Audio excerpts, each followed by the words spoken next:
THN News।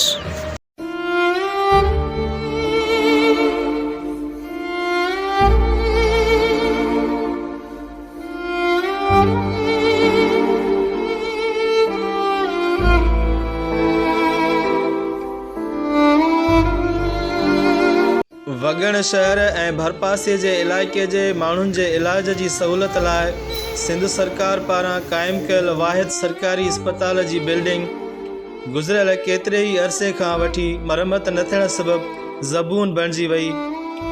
किरोड़े रुपयनि जी मालियत सां ठाहियल अस्पताल जी ज़बून बणिजी वियल बिल्डिंग जी छत जा चापड़ ओचितो धमाके सां किरी पिया।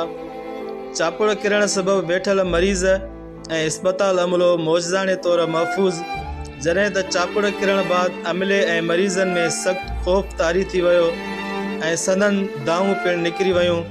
राब्तो करण ते अस्पताल जे अमले ॿुधायो त सरकारी अस्पताल जी बिल्डिंग ज़बून हाल बणिजी वई आहे।